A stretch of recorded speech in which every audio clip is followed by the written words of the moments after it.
ये एक ठंडी और खून की भरी रात थी, जबकि लखनऊ के एक बस स्टैंड पर रामू अपने रिक्शे में बैठा हुआ सवारियों का इंतजार कर रहा था। उसे उम्मीद थी कि आज उसे सवारी जरूर लगेगी। चुनाचा वो इसी उम्मीद पर बस का इंतजार कर रहा था। थोड़ी ही देर बाद बस दूर से हॉर्न देती हुई अड्डे के अंदर दाखिल हुई और रामू उसे देखकर मुस्कुराने लगा। आखिर जिस पल का वो इंतजार कर रहा था वो आ ही गया। चंद मुसाफिर बस से उतरे और पैदल ही आगे की जानिब बढ़ने लगे। वो बस से उतरते हुए मुसाफिरों को देखता रह गया, लेकिन कोई भी सवारी उसके रिक्शे की जानिब न आई। वो तो पिछले 2 घंटे से सवारी का ही इंतजार कर रहा था, मगर उसे क्या मालूम था कि आज उसे आखिरी चक्कर खाली ही घर जाना पड़ेगा। उसने फौरन ही अपने रिक्शे को स्टार्ट किया और आहिस्ता आहिस्ता बस की जानिब बढ़ने लगा। बस के अगले दरवाजे से एक खातून उतरी। वो शायद नर्स के लिबास में थी। वो तेजी से चलती हुई रामू की तरफ बढ़ी। अरे ओ भैया, क्या तुम मुझे नागेश्वर की हवेली ले जाओगे? उसने सवालिया नजरों से रामू की जानिब देखते हुए कहा। हाँ मेम साहब, हम जरूर ले जाएंगे आपको, आइए बैठिए, रामू ने खुश होते हुए जवाब दिया और रिक्शे को सड़क की जानिब डाल दिया। वो आज दिल ही दिल में बहुत खुश था, क्योंकि नागेश्वर की हवेली उसके घर के बिल्कुल पास ही तो थी और इस सवारी ने भी वहीं उतरना था। सो आज उसे पूरे शहर का चक्कर नहीं लगाना पड़ेगा, बल्कि सवारी को ड्रॉप करते ही वो सुकून से अपने घर जा सोएगा। थोड़े से तवक्कुफ के बाद रामू उस औरत से मुखातिब हुआ। अरे मेम साहब, आपको नागेश्वर की हवेली के पास जाना है या कहीं और रिश्तेदार रहते हैं आपके? अरे नहीं भैया, मेरा वहां कोई रिश्तेदार नहीं रहता, मुझे बस नागेश्वर की हवेली ही जाना है। इतना कहकर वो नर्स खामोश हो गई। हालांकि ये एक छोटा सा गांव था, लेकिन इस हवेली की वजह से तमाम सवारियां रामू को नागेश्वर की हवेली का ही कहा करती थी। इस गांव की आबादी लगभग ना होने के करीब थी, इसलिए वहां के लोग एक दूसरे को अच्छी तरह से जानते थे। लेकिन रामू अब बड़ी हैरत से उस नर्स को देखे जा रहा था। आखिर नागेश्वर हवेली। खैर, अगले ही लम्हे उसने अपने जहन से इस ख्याल को झटकते हुए फिर नर्स से कुछ पूछना चाहा। अच्छा मेम साहब, ये बताइए, आप कहीं नौकरी करती हैं? हाँ, मैं हैदराबाद के एक अस्पताल में काम करती हूँ। बुनियादी तौर पर मैं नर्स हूँ। अगर किसी को घर पर कुछ दिन के लिए देखभाल की जरूरत पड़ती है तो वो मुझे अपने घर ही बुला लेता है। अच्छा बीबी जी, बहुत बेहतर। वैसे आपको एक बात कहूँ, नागेश्वर की हवेली तो एक अरसे से बंद है। अब सुनने में आया है कि उसका मालिक आ गया है या फिर किसी को किराए पर दे दी है। कभी कभार कोई खातून नागेश्वर की हवेली में आ जाती है, जिससे पता चलता है कि वहां फिर से आबादी होने लगी है। हालांकि ये हवेली एक लंबे अरसे तक बंद ही थी। आपसे पहले मैं वहां कई बार औरतों को छोड़ आया हूँ। इतना कहकर रामू फिर से खामोश हो गया। अच्छा तो रामू, मुझे एक बात और बताओ, क्या तुम उन हवेली वालों को जानते हो? नहीं बीबी जी, मैं उन्हें नहीं जानता। बस जो सवारी आ जाती है तो मैं वहीं अपने इलाके में छोड़ आता हूँ। हमें तो बस अपने काम से गर्ज है। इतने में नागेश्वर की हवेली भी आ गई और वो खातून नर्स रामू को पैसे देकर रिक्शे से उतर गई। लेकिन रामू उसके पीछे खड़ा हुआ काफी देर तक उसे देखता रहा। रामू का ख्याल था कि उस खातून ने उसे सही पता न बताया था। शायद उसके इरादे कुछ और थे और वो कहीं और जाने के लिए झूठ बोल रही थी। इसलिए वो वहीं रुक गया और हैरत भरी नजरों से उसे देखने लगा।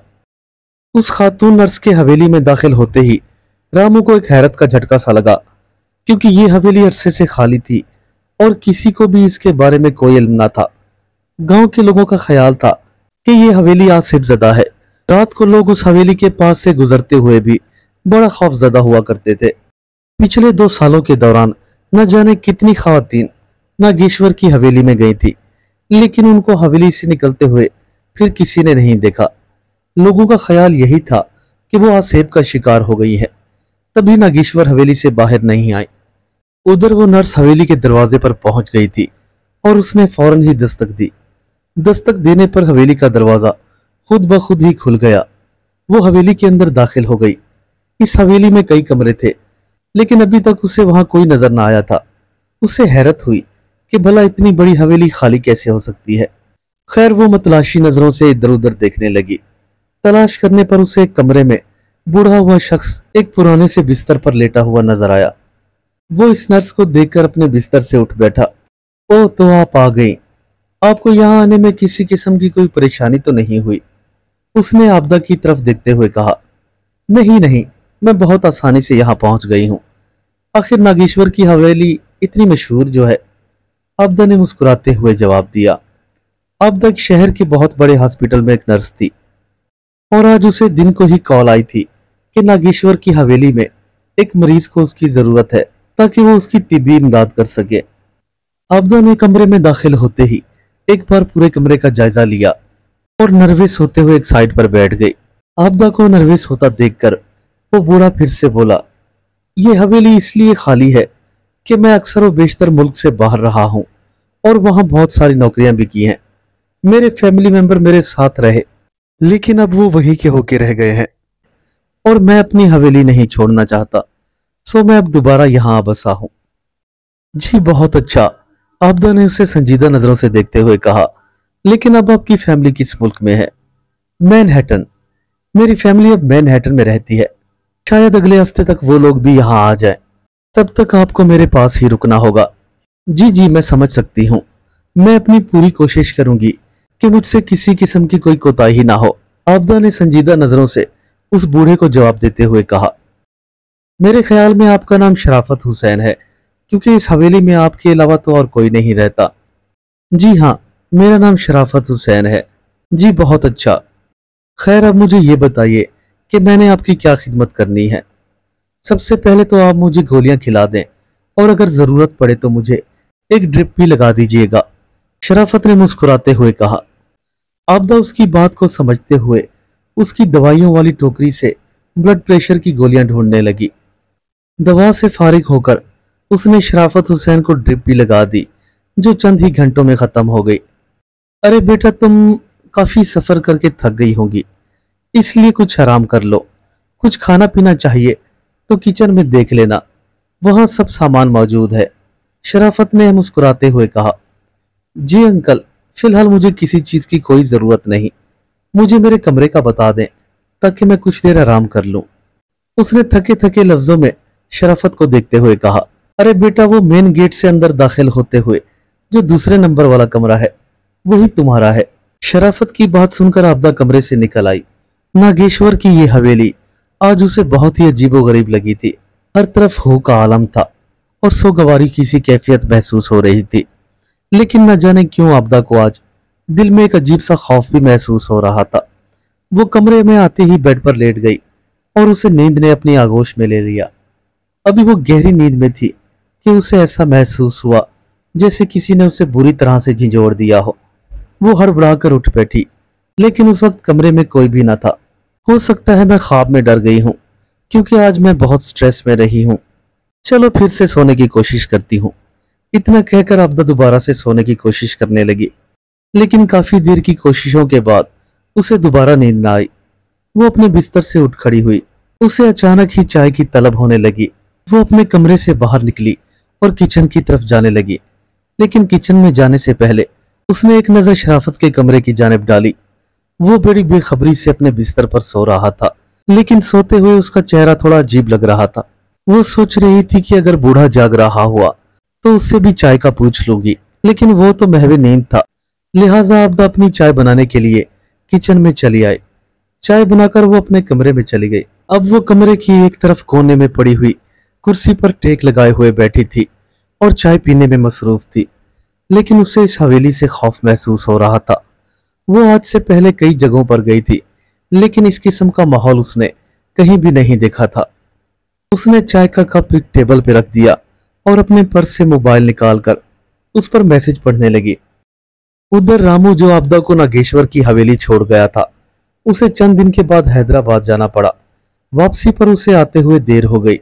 जिस वक्त वो बस स्टैंड पर उतरा तो उस वक्त रात के 12 बज रहे थे। ये अमावास की रात थी।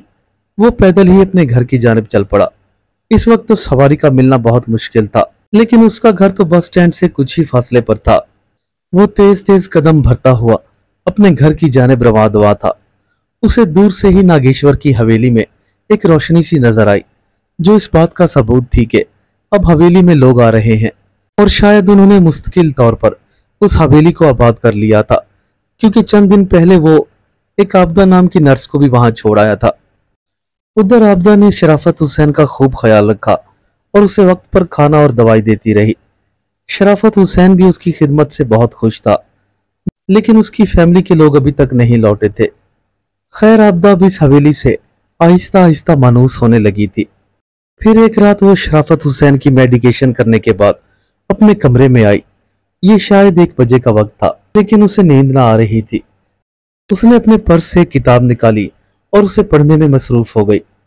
अचानक ही उसकी नजर दरवाजे पर पड़ी। वहां पर सामने ही शराफत हुसैन खड़ा हुआ था। हालांकि वो तो उसको सहारा देकर उठाती और बिठाती थी। शराफत को ऐसे दरवाजे के दरमियान खड़ा देखकर आबदा को थोड़ा सा अजीब जरूर लगा, लेकिन फिर वो अपने चेहरे पर एक मसनूई सी मुस्कुराहट लाते हुए शराफत से मुखातिब हुई। क्या आपको किसी चीज की जरूरत है? हाँ, जरूरत तो है, लेकिन अगर मैं वो तुमसे कह दूं तो तुम शायद डर ना जाओ। उसके चेहरे पर एक अजीब सी मुस्कुराहट थी। देखो बेटा, मैं जिंदा रहना चाहता हूँ और इसके लिए मुझे इलाज की सख्त जरूरत है। जी जी, मैं समझ सकती हूँ और इसीलिए ही आपकी हवेली में आई हूँ। और आपका इलाज भी ठीक से चल रहा है ताकि आपकी जिंदगी बेहतर हो जाए। आबदा ने अपने सर पर दुपट्टा लेते हुए कहा और शराफत हुसैन उसे देखकर मुस्कुराने लगा। ये दवाइयां मेरे किसी काम की नहीं है। ये सब तो एक बहाना है। असल में तो मुझे तुम्हें बुलाना था। बहाना? कैसा बहाना? आबदा ने चौंकते हुए उसकी जानिब देखा। अब उसे शराफत हुसैन से थोड़ा बहुत खौफ आने लगा था। समझ जाओगी, सब समझ जाओगी। चंद लम्हों की बात है, फिर तुम्हें हर बात समझ आ जाएगी। शराफत हुसैन की आंखों में एक अजीब सी चमक थी, लेकिन उसकी जुबानी बातें सुनकर आबदा को अब डर लगने लगा था। ये आप कैसी उलझी उलझी बातें कर रहे हैं? देखिए, मुझे खौफ महसूस हो रहा है। अगर आप मुझसे ऐसी बातें करेंगे तो मैं यहां से चली जाऊंगी, उसने संजीदा लहजे में कहा। लेकिन शराफत हुसैन ने उसकी किसी बात का कोई जवाब ना दिया। आज अमावास की रात है। अमावास की रात? जी जी, मैं जानती हूँ अमावास की रात है। तो फिर क्या? तुम्हारी इत्तला के लिए अर्ज है कि इस रात मुझे नई जिंदगी मिलनी है। शराफत हुसैन ने उसे देखते हुए एक कबीर मुस्कुराहट अपने चेहरे पर सजा ली। तुम तो बहुत ही सादी हो, लगता है तुम्हें अच्छी तरह से समझाना पड़ेगा। देखो लड़की, मेरी बात गौर से सुनो। मैं एक बुरी आत्मा हूं।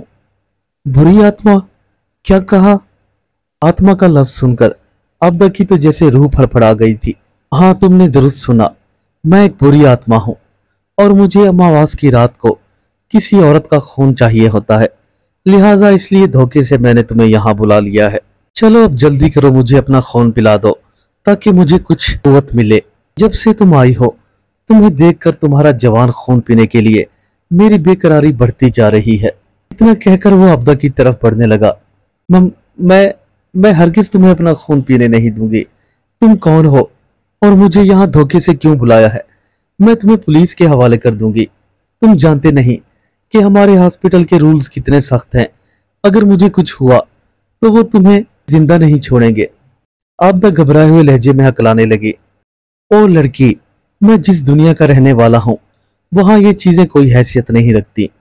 तुम सब्र करो, मैं तुम्हें कोई तकलीफ नहीं दूंगा, बल्कि ड्रिप की मदद से तुम्हारा खून आहिस्ता आहिस्ता निकाल कर पीऊंगा।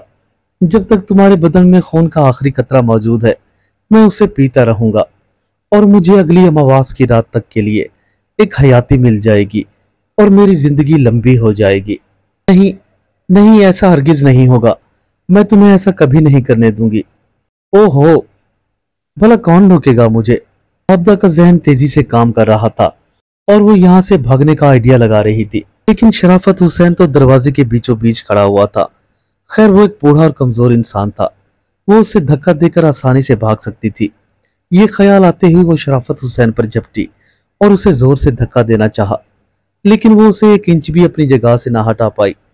शराफत हुसैन में न जाने इतनी ताकत कहां से आ गई थी कि वो एकदम से पत्थर की दीवार बन गया था। उसके चेहरे पर पूरी इसरार सी मुस्कुराहट थी। आज अमावास की रात है। अमावास की रात। इस रात में मुझ में इतनी शक्ति आ जाती है कि अगर 10 आदमी भी मिलकर मेरा मुकाबला करें तो मुझे अपनी जगह से हिला नहीं सकते। इतना कहकर शराफत हुसैन ने आबदा को कसकर पकड़ लिया। वो उसके हाथों में तड़प रही थी।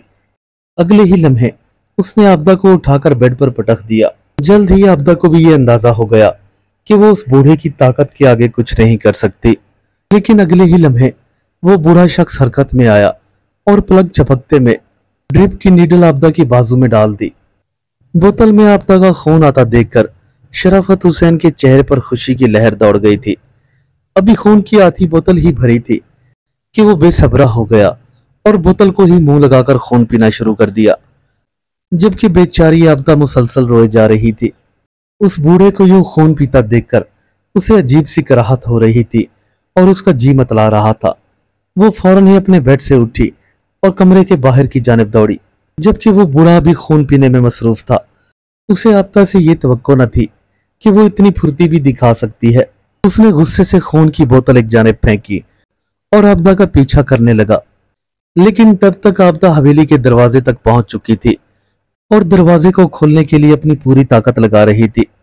इससे पहले कि वो दरवाजे की चुटकुनी खोल लेती, शराफत हुसैन बिल्कुल उसके सर पर पहुंच गया और उसे पकड़कर अंदर की जानिब घसीटने लगा। उसने आपदा को टांग से घसीटते हुए कमरे में ले जा डाला और दोबारा से वापस बेड पर पटक दिया। लेकिन आपदा तो जैसे आज हार मानने वाली न थी। वो एक झटके से उठी और बेड के पास रखा हुआ गुलदान उठाकर उस बूढ़े के मुंह पर दे मारा। लेकिन वो बूढ़ा बहुत ही शातिर था। वो फौरन ही नीचे बैठ गया और गुलदान खिड़की के शीशे से जा टकराया। इतने में रामू भी चलता हुआ नागेश्वर की हवेली के करीब आ पहुंचा था। शीशे के चंद टुकड़े उसके कदमों में जा गिरे थे और वो एक लम्हे को चौंक कर वहां रुक गया। जो ही उसने पलटकर खिड़की की जानिब देखा तो उसे अंदर का मंजर बहुत ही अजीब लगा। वो बुढ़ा उस नर्स को जबरदस्ती से बेड पर लिटाना चाह रहा था, जबकि वो नर्स खुद को छुड़वाने की पूरी कोशिश कर रही थी। रामू ये मंजर देखकर एकदम हक्का बक्का रह गया। लेकिन अब वो जल्दी से खिड़की के नजदीक आ गया। एक बूढ़ा मासूम सी लड़की पर जुल्म कर रहा था। ये मंजर रामू से देखा न गया। उसने अपनी हिम्मत जुटाकर एक ही बार में जोरदार गरजा, ये सब क्या हो रहा है? कौन हो तुम और इस औरत से जबरदस्ती क्यों कर रहे हो? रामू की आवाज सुनते ही आपदा में न जाने कहां से जान आ गई।